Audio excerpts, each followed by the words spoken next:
শিশু সন্তান মিথ্যা বলার ৪ কারণের চতুর্থতম কারণ হচ্ছে যে কোনো কোনো শিশু এমন থাকে যে সে মিথ্যা কথা বানিয়ে বলতে পছন্দ করে।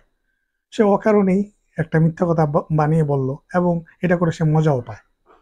এই জাতীয় পরিস্থিতিতে মা-বাবা হিসাবে, অভিভাবক হিসাবে আমাদের করণীয় হচ্ছে ওই যে তার প্রতি অকারণ কঠোর না হওয়া, তাকে নিয়ে আবারও বসা, তাকে বারবার বোঝানো, তাকে নীতিকথা শোনানো, তাকে মনীষীদের গল্প, বড়দের গল্প পড়ে শোনানো। এই জাতীয় পরিস্থিতিতে আমরা আরেকটা কাজও করতে পারি। ২ টা এমন ইন্টারেস্টিং সময় আছে যে সময় আপনার শিশু সন্তান আপনি যা কিছু তাকে বলবেন সে সেটা খুব মনোযোগ দিয়ে শুনবে এবং সেটা আপনার কাছ থেকে গ্রহণ করবে। এই ২ টো সময়কে আমরা কাজে লাগিয়ে তাকে বিভিন্ন নীতিকথা শিক্ষা দিতে পারি। প্রথম সময় হচ্ছে রাত্রিবেলা যখন আমার সন্তান ঘুমাতে যায়। এই সময় বাচ্চারা খুব অধীর হয়ে অপেক্ষা করে যে মা-বাবা তাদেরকে কোনো গল্প শোনাবে, গল্প পড়ে শোনাবে অথবা গল্প এমনিই শোনাবে। তো আমরা যদি এই সময়ে তাকে কোনো বড়দের গল্প, বড়দের কোনো কাহিনী, মনীষীদের কোনো কাহিনী তাদেরকে শোনাই এবং তার মধ্য দিয়ে তাকে কোনো শিক্ষা দেই, খুব সহজেই সেই শিক্ষাটা গ্রহণ করবে। দ্বিতীয় আরেকটা সময় হচ্ছে ভ্রমণ বা সফরের সময়। আপনারা দেখবেন এই সময়ও বাচ্চারা খুব কৌতূহলী হয়ে আপনাকে নানান রকম প্রশ্ন করে। বাবা এটা কি, ওটা কি? এই জাতীয় নানান প্রশ্ন করতে করতে এক প্রকার অস্থির করে দেয়। তো এই সময়টাকেও আমরা কাজে লাগাতে পারি।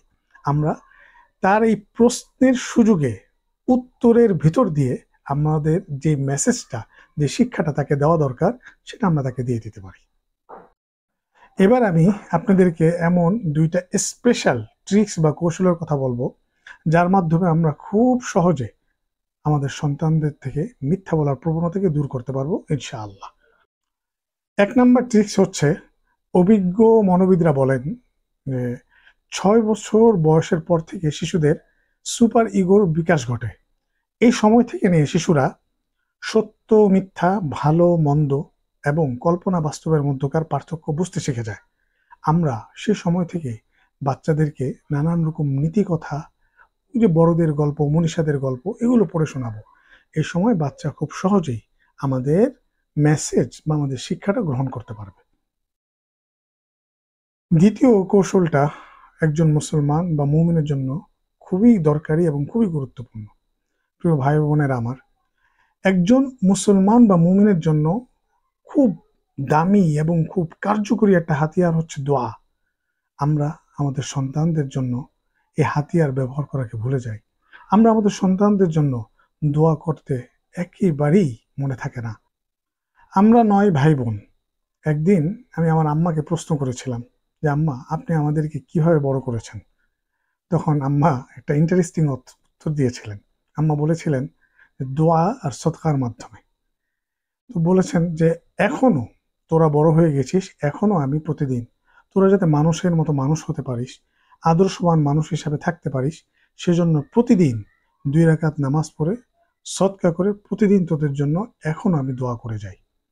প্রিয় ভাইরা আমার, আমরা যত রকম কৌশলই খাটাই না কেন, যত উপায় ব্যবহার করি না কেন, কিন্তু যদি দোয়া করতে ভুলে যাই, এই গুরুত্বপূর্ণ হাতিয়ারটুকু ব্যবহার করতে ভুলে যাই, যদি আমি আমার সন্তানের জন্য গভীর রাত্রিতে ২ রাকাত নামাজ পড়ে ২ ফোঁটা চোখের পানি ফেলে দোয়া করতে ভুলে যাই, যদি আমি আমার সন্তানের ভালো কল্যাণের জন্য আল্লাহর পক্ষ থেকে কবুলিয়াত মকবুলিয়াতের সিদ্ধান্ত নিয়ে আসতে ভুলে যাই, তাহলে আমার প্রতিটা কৌশলই ব্যর্থ হতে বাধ্য। আর এটাই সব কিছুর মুদ্রা কথা। প্রিয় দর্শক, ছোট হোক বড় হোক, মিথ্যে বলার অনেক ক্ষতি রয়েছে। মিথ্যা যেমন আমাদের আখিরাতকে ক্ষতিগ্রস্ত করে, তদ্রূপভাবে আমার দুনিয়ার জীবনকেও নষ্ট করে দেয়। মিথ্যা বলার কুফর সম্পর্কে হাদিসের মধ্যে যেরকমভাবে এসেছে, কোরআনের মধ্যে এসেছে। বুখারী শরীফের ৩৩ নম্বর হাদিসের মধ্যে মুনাফিকদের ৩টি বৈশিষ্ট্যের কথা বলা হয়েছে। ৩টি বৈশিষ্ট্যের মধ্যে প্রথম বৈশিষ্ট্যের কথাই বলা হয়েছে যে মিথ্যা কথা বলা। আবার বুখারী শরীফের ৬,৪০৫ নম্বর হাদিসের মধ্যে সবথেকে মারাত্মক ৪টা কবিরা গুনাহ কথা উল্লেখ করা হয়েছে। সেই ৪টা কবিরা গুনাহের মধ্যে অন্যতম হচ্ছে মিথ্যা কথা বলা। আবার সূরা আলে ইমরানের ৬১ নম্বর আয়াতের মধ্যে বর্ণনা করা হয়েছে যে মিথ্যাবাদীদের ওপর আল্লাহর অভিশাপ নেমে আসবে।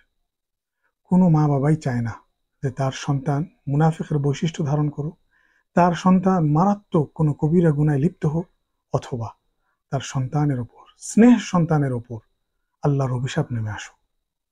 এই জন্য আমাদের করণীয় হবে, উপরে যে কথাগুলো আমরা বলেছি সেই কথাগুলো আমাদের নিজেদের জীবনের সাথে মিলিয়ে দেখা কোনো ক্ষেত্রে কোনোভাবে আমরা মা বাবারাই আমাদের সন্তানদের মিথ্যে কথায় অভ্যস্ত হয়ে যাওয়ার কারণ হয়ে দাঁড়াচ্ছে কিনা, আমরাই তাদেরকে মিথ্যে বলায় অভ্যস্ত করিয়ে ফেলছি কিনা।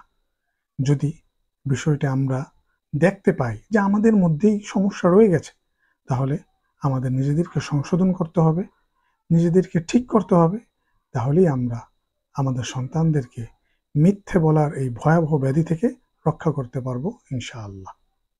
আল্লাহ পাক আমাদের প্রত্যেকের সন্তানকে সুসন্তান হিসাবে, সত্যিকারের আদর্শবান মানুষ হিসাবে, সত্যিকারের সত্যবাদী মুমিন মুসলমান হিসাবে গড়ে তোলার তৌফিক দান করুক। আজ এটুকুই, আগামীতে আবার দেখা হবে, কথা হবে। সে পর্যন্ত খোদা হাফেজ। আসসালামু আলাইকুম ওয়া রাহমাতুল্লাহি ওয়া বারাকাতুহু।